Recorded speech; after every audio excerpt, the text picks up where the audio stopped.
Hi hello welcome to Eagle Media Works are watching Eagle Sports. నిన్నటి వీడియోలో మనం అజింక్య రహానే గురించి మాట్లాడుకున్నాం. తనకి తగ్గట్టుగా ఏం చేయాలని చెప్పేసి కూడా నా ఒపీనియన్ నేను చెప్పడం జరిగింది. మీరు కూడా కామెంట్ రూపంలో మీరు ఒపీనియన్ చెప్తూ వచ్చారు. ఇంకొంతమంది ప్లేయర్స్ గురించి వీడియో చేయమని చెప్తూ వచ్చారు. తప్పకుండా చేస్తాను ఆ వీడియో. కానీ ముందు టెస్ట్ మ్యాచెస్ కాంటెక్స్ట్లో మనం ఉన్నాం కాబట్టి టెస్ట్ మ్యాచ్ వీడియో అయిపోయిన తర్వాత ఖచ్చితంగా మీరు ఏదైతే వీడియో అడిగారో, ఎవరెవరి గురించి అడిగారో నేను నోట్ చేసుకుని పెట్టుకున్నాను. వాళ్ళందరి గురించి వీడియో చేస్తాను.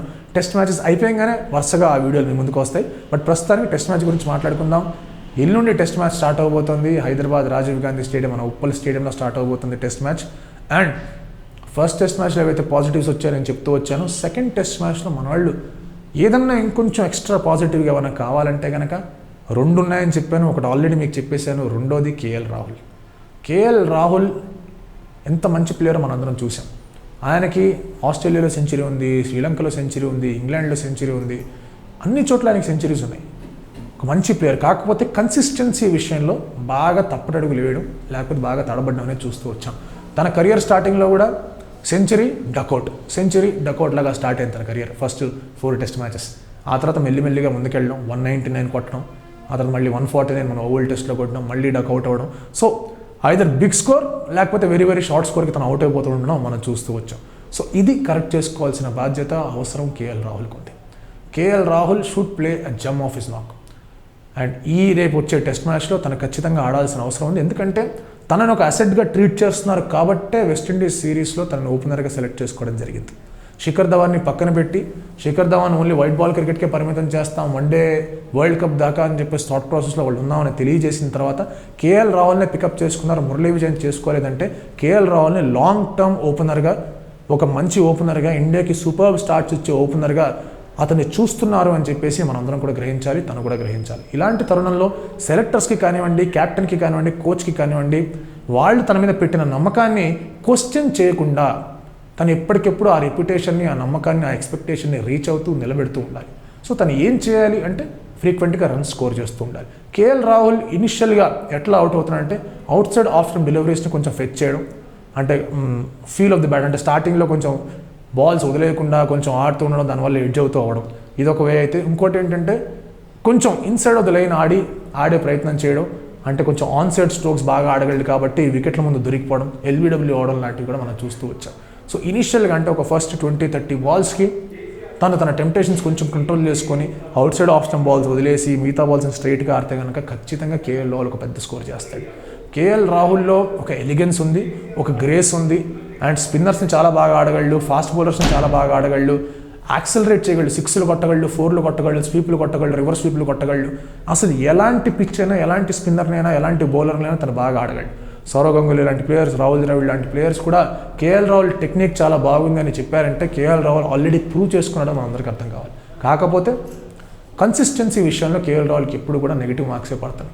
తను ఖచ్చితంగా బాగా ఆడాల్సిన సందర్భం రేపు.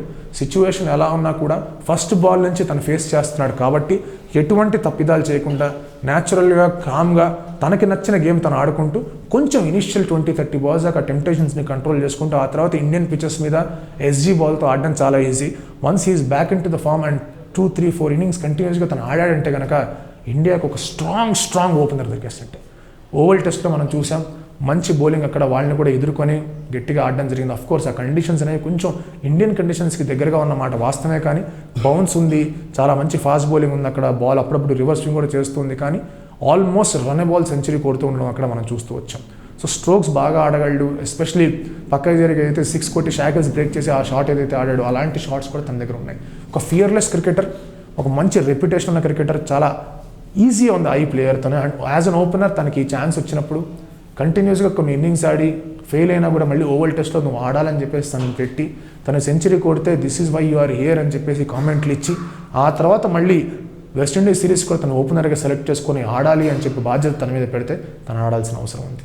We are expecting a huge innings from KL Rahul. ఎందుకంటే పృథ్వీ షా ఎవరినైతే మనం ఓపెనర్గా తీసుకున్నామో తనని ఒక లాంగ్ టర్మ్ ఓపెనర్గా చూస్తున్నాం కాబట్టి, ఆస్ట్రేలియా కన్నా ముందు తనకు ఒక మంచి కాన్ఫిడెంట్ స్టార్ట్ రావాలని వెస్టిండీస్తో డెబ్యూ చేయించాం కాబట్టి తను ఒక యంగ్ ఓపెనర్గా బడ్డింగ్ అవుతున్నప్పుడు కేఎల్ రాహుల్ ఆల్రెడీ ఒక ఎక్స్పీరియన్స్డ్ హ్యాండ్ లాగా ఉండాలి.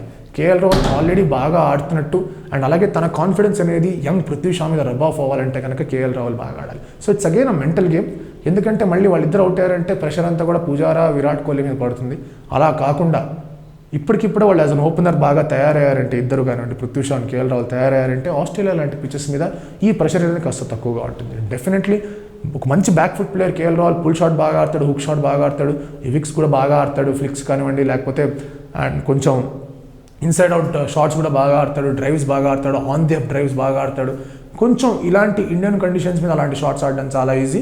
కాకపోతే కొన్ని బౌన్సియర్ కండిషన్స్ మీద ఆన్ ది అప్ ఆడడం కొంచెం కష్టం అవుతుంది. బట్ ఓవల్ టెస్ట్లో తను ప్రూవ్ చేసుకున్నాడు ఆన్ ది అప్ ఆడగలడని చెప్పేసి. సో ఒక మంచి టెంపర్మెంట్, ఒక మంచి టెక్నిక్ అండ్ అలాగే ఒక మంచి రెప్యుటేషన్ ఉన్న player, is a match winner. And definitely కొంచెం టైం పట్టింది తనకి ఈ బిగ్ లీగ్లోకి రావడానికి ఆఫ్టర్ ఈ స్టార్ట్. కానీ తన కన్సిస్టెన్సీ అనేది ప్రూవ్ చేసుకుంటూ రావాలి, ఆడుతూ రావాలి. అండ్ టుమారోస్ మ్యాచ్లో హ్యూజ్ ఎక్స్పెక్టేషన్స్ ఉన్నాయి కేఎల్ రాహుల్తో.